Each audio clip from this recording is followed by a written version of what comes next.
گھاس سبز نہیں رہا تھا، وہ بھی اپنا رنگ جو ہے وہ گرمی کی شدت سے کھو دیا تھا اس نے بھی۔ پانی کنوؤں میں اترا تھا سائے کی چاہ سے، وہ کہتے ہیں جو کنوؤں کا پانی تھا وہ جو ہے وہ نیچے اتر گیا تھا۔ وہ یوں مثال دے رہے ہیں کہ چاہ کا مطلب، ایک چاہ کا مطلب کنواں بھی ہوتا ہے اور ایک چاہ کا مطلب چاہت بھی ہوتا ہے۔ وہ کہتے ہیں کہ کنوؤں کا پانی جو ہے وہ سائے کی چاہت میں، سائے کی تلاش میں نیچے اتر گیا تھا اور ڈھونڈے سے بھی کنوؤں میں پانی نہ ملتا تھا۔ اچھا، اب مسدس نمبر آپ ساتھ ہی دیکھیں، اگلے 4 دیکھیں۔ کوسوں کسی شجر میں نہ گل تھے نہ برگ و بار، ایک ایک نخل جل رہا تھا صورت چنار، ہنستا تھا کوئی گل نہ لہکتا تھا سبزہ زار، کانٹا ہوئی تھی سوکھ کے ہر شاخ باردار، گرمی یہ تھی کہ زیست دل سب کے سرد تھے، پتے بھی مثل چہرہ مدکوک زرد تھے۔ کوسوں میلوں، پھول، گل، پھول، میننگ بیٹا آپ ساتھ ساتھ میرے لکھتے جائیں تاکہ آپ کو اس کے جب آپ کو لفظوں کے مطلب آئیں گے تو بیٹا تشریح کرنا کوئی مشکل بات نہیں ہوتی، آپ بہت آرام سے بیٹا تشریح کر سکتے ہیں۔ برگ، برگ کہتے ہیں پتے کو، بار کہتے ہیں پھل کو، ٹھیک ہے۔ ایک ایک نخل، نخل یعنی لمبے لمبے درخت، بلند درخت۔ صورت چنار، چنار کا درخت، چنار کا درخت جو ہوتا ہے وہ بیٹا سرخ رنگ کا ہوتا ہے، اس کے پتے سرخ رنگ کے ہوتے ہیں تو وہ دور سے ایسے لگتے ہیں جیسے کہ درختوں کو آگ لگی ہوئی ہو۔ ہنستا تھا نہ کوئی گل، گل پھول، سبزہ زار گھاس، باردار شاخ باردار یعنی پھل دار ٹہنی، زیست زندگی، سرد ٹھنڈے، پتے مثل چہرہ یعنی ان کا چہرہ کس کی مثال تھا؟ مدکوک زرد یعنی مدکوک دکھ کا مریض، ایک تپے دکھ مرض ہوتا ہے جس میں انسان جو ہے وہ کمزور ہو جاتا ہے اور اس کا خون جو ہے وہ جل جاتا ہے تو وہ زرد ہو جاتا ہے، تو اسی کی مثال دے رہے ہیں کہ وہ پتے کس طرح ہو گئے تھے جیسے دکھ کا مریض ہو۔ ٹھیک ہے، اب اس کی تشریح دیکھ لیتے ہیں ہم، اس کی تشریح جی میر انیس کہتے ہیں کہ میدان کربلا میں گرمی کی شدت کو بیان کرتے ہوئے کہتے ہیں کہ پہلے مصرے میں کہ وہ جو ہے بہت دور دور تک کوئی درخت جو ہے وہ نظر نہیں آتا تھا، اور اگر درخت نظر آتا تھا تو اس پر نہ پھول پھل اور پتے کچھ بھی نظر نہیں آتا تھا، پھول پھل پتے اور نہ ہی پھل نظر آتے تھے اس پر۔ ایک ایک نخل جل رہا تھا یعنی ایک ایک درخت جو تھا وہ کس طرح جل رہا تھا، وہ صورت چنار جیسے چنار کا درخت دور سے دیکھیں تو ایسے لگتا ہے کہ جل رہا ہو، اسی طرح تمام درخت جو ہے وہ جل رہے تھے۔ سورج کی تپش نے درختوں سے ان کا حسن، ان کی خوبصورتی جو ہے وہ چھین لی تھی۔ بلند و بالا درختوں کا ذکر کرتے ہوئے کہتے ہیں کہ بلند درخت اپنے طول کے سبب سورج کے زیادہ قریب ہوتے ہیں جو ہے، اس وجہ سے یہ لمبے درخت سورج کی تپش میں جل رہے تھے، ٹھیک ہے۔ اور اگلے مصرے میں شاعر جو ہے وہ کمال انداز میں بیان کرتے ہیں، وہ کہتے ہیں کہ میں اس کی منظر نگاری کچھ اس طرح بیان کرتا ہوں گرمی کی شدت کی، کہ گرمی کی شدت کے سبب پھول مسکرانا بھول گئے تھے کیونکہ ان کے چہرے سے مسکراہٹ جو ہے وہ روٹھ چکی تھی، اور گھاس بھی جو ہے وہ اپنا سبزہ اپنا رنگ جو ہے وہ کھو بیٹھا تھا۔ ان کے دوسری طرف چراگاہیں اور ہرے بھرے جنگل اپنا لہکنا، اپنا سرسبز پن جو ہے وہ کھو دیا تھا انہوں نے۔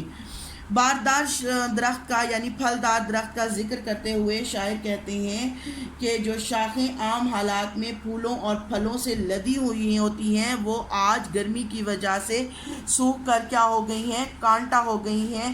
یہ گرمی کی وجہ سے جو ہے ان پر نہ کوئی دور دور تک پھل نظر آتا ہے اور نہ ہی کوئی پھول نظر آتا ہے۔ یہاں تک کہ شاعر کہتے ہیں کہ انسانوں کے دلوں سے جو ہے وہ دھڑکن روک دینے والی گرمی ہے، اور ایسی غضب کی گرمی پڑ رہی ہے کہ عام مخلوق کے دل بھی جو ہیں وہ ٹھنڈے پڑ گئے ہیں، اور ایسا لگتا ہے جیسے گرمی سے ان کی سانسیں رک جائیں گی، ان کی زندگی جو ہے وہ سرد پڑ جائے گی، ٹھیک ہے۔ اور آگے وہ کہتے ہیں کہ جو درختوں سے پتے گر گئے ہیں وہ ایسے لگ رہے ہیں جیسے وہ تپے دق کے مریض ہوں. تپے دق ایک ایسا مرض ہے جس میں انسان کا خون جو ہے وہ خشک ہو جاتا ہے، اور اس کا جو مریض ہوتا ہے اس کا چہرہ زرد ہو جاتا ہے، پیلا ہو جاتا ہے اور کمزور ہو جاتا ہے. اسی طرح وہ پتے بھی پیلے ہو کر جو ہے وہ زرد ہو چکے تھے جیسے وہ تپے دق کے مریض ہوں. جی آگے مسدس نمبر 5 دیکھیں. شیر اٹھتے تھے نہ دھوپ کے مارے کچھار سے، آہو نہ منہ نکالتے تھے سبزہ زار سے. آئینہ مہر کا تھا مقدر غبار سے، گردوں کو تب چڑھی تھی زمیں کے بخار سے. گرمی سے مستر تھا زمانہ زمین پر، بھن جاتا تھا جو گرتا تھا دانہ زمین پر. بہت خوبصورت انداز میں اور تھوڑا سا جو ہے وہ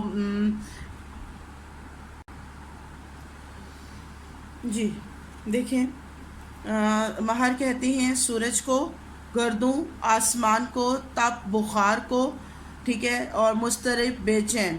تشریح دیکھ لیتے ہیں اس کی. میر انیس میدان کربلا کی گرمی کی شدت کا جو ہے وہ نقشہ اپنے الفاظ میں بیان کرتے ہوئے کہتے ہیں کہ جو میدان کربلا میں اس قدر شدید ترین اور ناقابل برداشت گرمی کے باعث جنگل کا بادشاہ شیر بھی جو ہے وہ اپنی کچھار سے باہر نہ آتا تھا، ٹھیک ہے، اور وہ تیز رفتار ہرن بھی جہاں اس کو تھوڑا بہت سبزہ نظر آتا تھا اس سے باہر منہ نکالنے کو تیار نہ تھا. وہ گھنے جنگلوں میں چھپنے کو ہی اپنی عافیت جو ہے وہ سمجھتا تھا، ٹھیک ہے. اور سورج کو جو ہے وہ سورج اس قدر چمک رہا تھا جیسے کوئی آئینہ جو ہے وہ آئینے کی مانند قرار دیتے ہوئے کہتے ہیں کہ یہ آئینہ جس کے اوپر گرد پڑی تھی، اس طرح گرد پڑی تھی اور یوں چمک رہا تھا جیسے اس سورج کی طرف دیکھنا بھی جو ہے وہ محال ہو. گردوں کو تب چڑھی تھی زمین کے بخار سے، ٹھیک ہے. اور شاعر کہتے ہیں کہ زمین اس قدر گرم تھی کہ اس کو لگتا تھا کہ جیسے اس کو بہت تیز ترین بخار ہے، اور یہ بخار صرف زمین تک ہی نہیں بلکہ یہ بخار آسمان تک جو ہے وہ پھیلا ہوا تھا. اس زمین کے بخار کا جو اثر تھا وہ آسمان تک بھی پھیلا ہوا تھا، اور آسمان بھی اس گرمی اور بخار کی شدت سے جو ہے وہ دہک رہا تھا.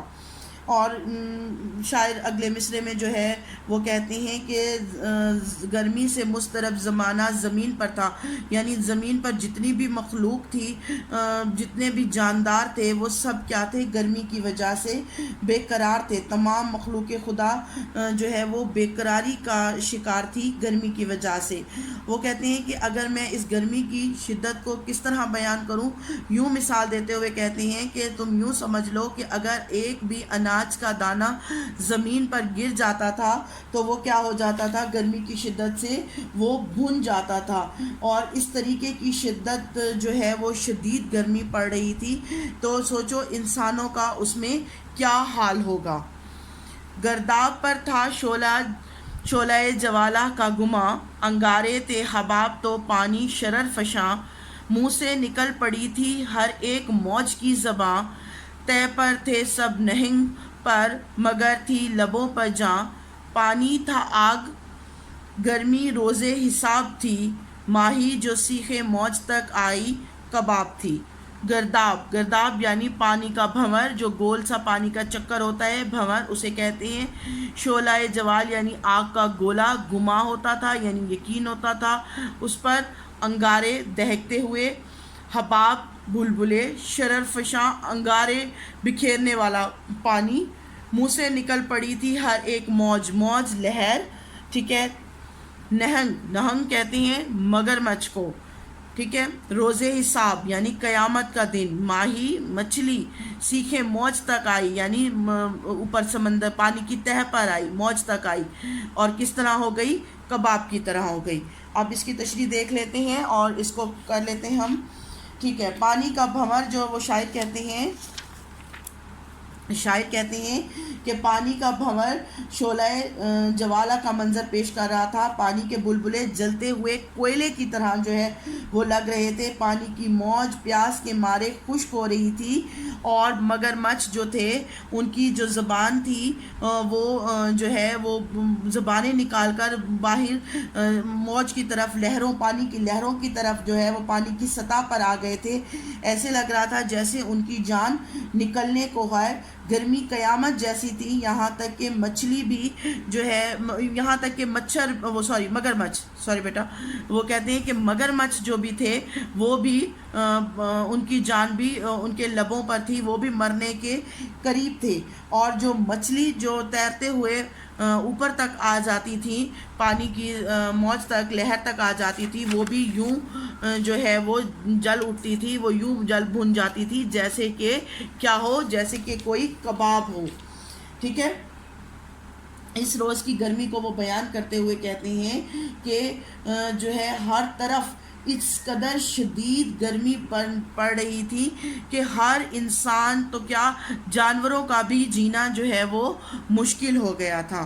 ٹھیک ہے بیٹا, امید ہے آپ کو سمجھ آ گیا ہوگا. آپ اس کے میننگ سب سے پہلے پڑھ لیں, لکھ لیں, اور پھر جو ہے آپ اس کو اچھی طریقے سے جو ہے اس کی تشریح آپ سن کر اس کو یاد کر لیں. ٹھیک ہے. اگلے لیکچر میں بیٹا ہم اس کی مشق کریں گے. تب تک کے لیے اللہ حافظ.